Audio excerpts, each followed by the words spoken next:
Azul, Smhmaya Seulanchwit Tafansist. Alors nous sommes ici ce jour, nous, Rifins d'Europe, afin de défendre les droits de notre nation. La nation riféenne est faite de personnes braves et intègres. Notre nation subit de génération en génération une répression depuis près d'un siècle. À l'heure actuelle, certains sont décédés, emprisonnés, torturés, et c'est tout le Rif qui souffre. Hommes, femmes, enfants de tous âges, notre corps est ici, en Europe.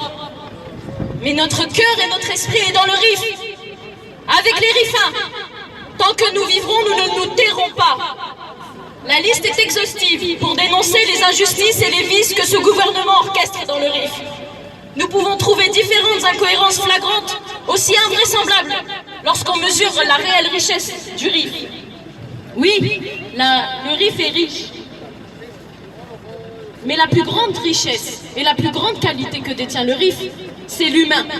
Et c'est selon cette valeur que nous nous exprimerons aujourd'hui. Je vais. Merci.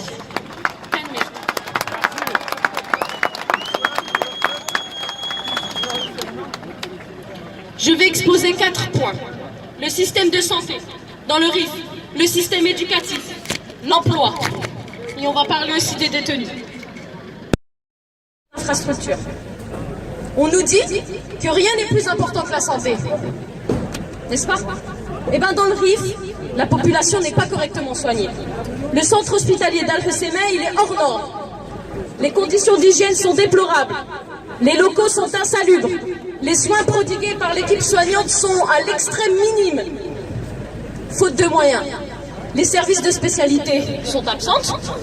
Les centres de formation de la santé sont caducs et incomplets.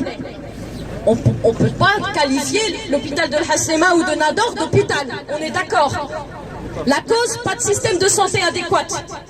Les conséquences, c'est des conditions indignes pour les patients et les soignants. Et les Rifins, ils refusent de se faire soigner dans un mouroir. Ils préfèrent mourir à la maison.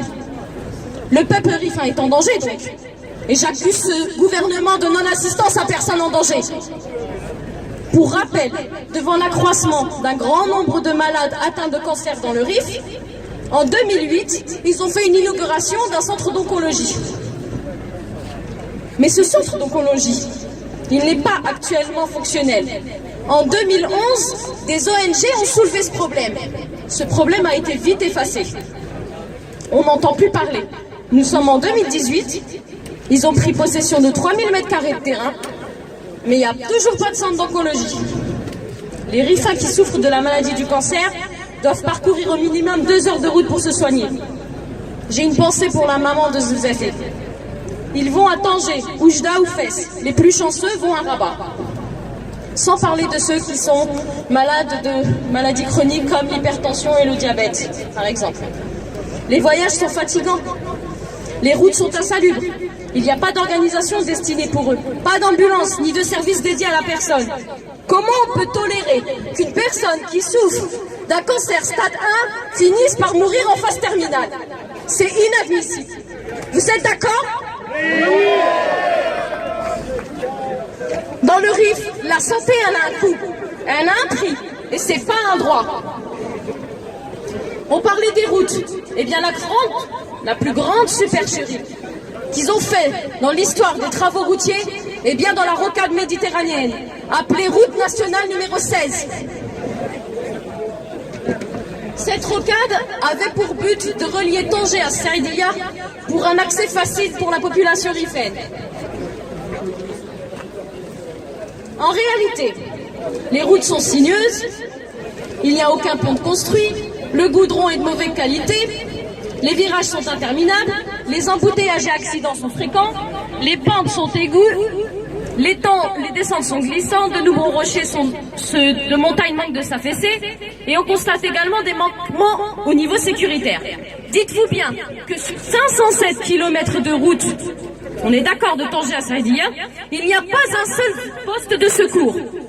Pas un seul poste de dépannage ou de secours. Donc, qu'est-ce qu'on fait? On nous laisse à l'abandon, tout simplement. Les créations d'emplois sont aux oubliettes. Le temps de parcours qui a été promis pour la rocade méditerranéenne, eh ben, sont compromises au quotidien parce que les automobilistes prennent des risques. Et imaginez-vous les routes hors rocade qui mènent vers d'autres villes et d'autres communes du Rif. Par exemple, avec Mboualem, si vous la connaissez. Il faut noter aussi que les dirigeants et les grandes personnes de ce monde, les grands, parce que nous, ici, on est les petits, ils nous disent qu'on est petits. Alors les grands, eux, bah, c'est à base de jets privés, d'hélicoptères, de yachts, des moyens sophistiqués pour accéder à des sites devenus inaccessibles pour la population rifaine. Vous voyez de quoi je parle? Par exemple, à Bouskour, pas loin de Al-Husseima, il nous est interdit maintenant d'y accéder. Personne. Sa plage, elle est interdite. L'accès aux collines et aux montagnes également. Donc fini les belles randonnées pour admirer le beau panorama du Rif. Par rapport à ça, quel avenir amélioratif peut-on espérer pour nos enfants? On va parler de nos enfants, on va parler du système éducatif. Il est clairement déplorable. Beaucoup d'enfants rifains sont déscolarisés faute de transport, de moyens matériels et de logistique minable. Pour les enseignants, cette année, ils n'ont vu leur affectation qu'en date du 4 septembre 2017, en fin de journée, sur le site officiel prévu à cet effet. Cela nous interpelle, car ceux-ci ne peuvent pas établir une équipe pédagogique correcte, ni un travail collégial optimal. Les vœux d'affectation des fonctionnaires rifains n'étaient disponibles et ouverts qu'à la date du 5 août 2017. Donc là, à la veille de la rentrée scolaire, débrouillez-vous. Savez-vous aussi qu'il n'y a pas de bibliothèque dans le Rif? Il n'y en a pas. Il n'y a pas d'accès à la recherche, pas d'accès à l'information. Il y a juste un petit centre culturel ridicule à Al-Husseima dont les habitants doivent se contenter. Le projet de bibliobus a été établi par l'UNESCO en 2017 pour donner une chance à la population. Mais ce fut un travail vraiment laborieux, malgré leurs bonnes intentions. L'action ne se pérennisera pas, c'est-à-dire que l'année prochaine, il n'y aura pas de bibliobus. Voilà, ils ont mis les bâtons dans les roues. Donc chacune de ces incohérences sont liées et sont multipliées. Et les sacrifices des familles s'additionnent. Ils font preuve de courage en bravant les épreuves socio-économiques. Les centres de formation sont à compter sur les doigts de la main.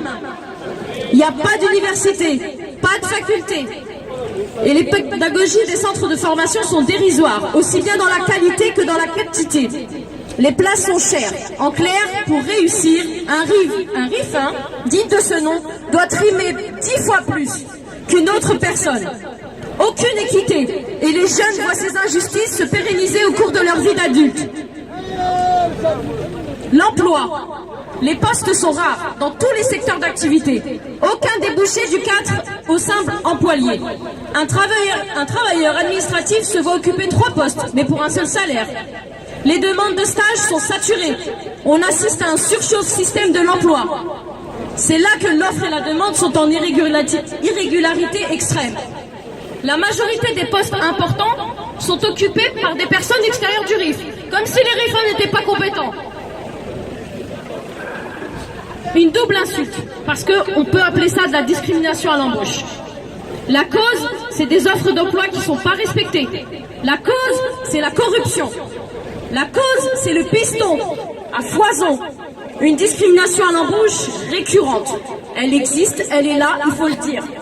Les conséquences, c'est des rifins qui sont diplômés, ils sont méritants, mais ils n'ont aucune activité professionnelle. Ils se retrouvent parfois commerçants ou ils travaillent dans un cyber alors qu'il a le doctorat. C'est dingue quand même. Il n'y a aucune perspective d'avenir dans ces cas-là. Et il y a des fins tragiques. Des corps qui sont retrouvés au large des côtes. Pourquoi? Parce que c'est des jeunes qui veulent tenter le rêve européen. Mohsen Fikri, ce jeune pêcheur, soutien de famille, mort broyé pour ne pas avoir cédé à la corruption, aux menaces et au chantage commercial. Ce crime nous a menés à une effervescence émotionnelle. La mouvance rifaine s'est créée. C'est là qu'elle s'est créée, la mouvance rifaine. Elle est où l'illégitimité là-dedans? Où est-ce qu'elle est la révolte là-dedans? Ce mot révolte n'est pas juste. Parce que le gouvernement nous stigmatise en disant que nous, rifins, on est séparatistes. Mais la révolte, ce mot-là n'est pas juste, je suis désolée. Les Rifins, ils sont seulement restés debout, ils sont seulement sortis dans la rue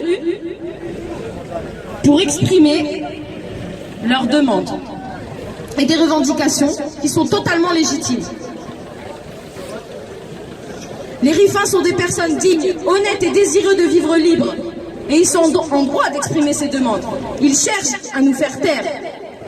Le gouvernement, dans son ensemble, a organisé une rafle. Ils ont organisé une rafle pour terroriser notre peuple, en procédant à plusieurs arrestations. Des femmes et des mineurs sont encore emprisonnés. Nos leaders, ceux qui ont osé parler, s'expriment et se retrouvent depuis 10 mois emprisonnés dans ce camp de concentration d'Okasha. Parce qu'à Okasha, j'estime que c'est un camp de concentration.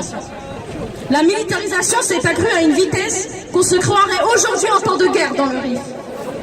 Il y a des barrages routiers, de l'acharnement militaire, des contrôles exagérés et l'interdiction de circuler librement de ville en ville, de commune en commune et de village en village. Dites-moi, où elle est la sécurité là-dedans? Vous vous sentez encore en sécurité quand vous voyez autant de militaires? Les libertés sont limitées dans le Rif et il est menacé dans tout son ensemble. Et si on ne fait rien, ça sera pire. Ce mot, ce discours, pour exprimer nos solidarités avec les détenus, des hommes et des femmes qui ont eu le courage de descendre dans la rue pour s'exprimer de façon pacifique et légitime de leurs droits. Parce que ce qu'on se le dise, nous Rifins, les Rifins, ils accomplissent leurs devoirs. Ils payent des impôts, ils payent des taxes, n'est-ce pas? Ces taxes et ces impôts sont destinés à maintenir un équilibre, c'est ce qu'on nous dit. Ça permet aussi de maintenir une harmonie au sein de la société. Ils ont respecté leurs devoirs. Ce ne sont pas des délinquants de bien commun. La majorité d'entre eux, ni aucun d'entre eux n'ont passé judiciaire. Je parle des détenus actuellement.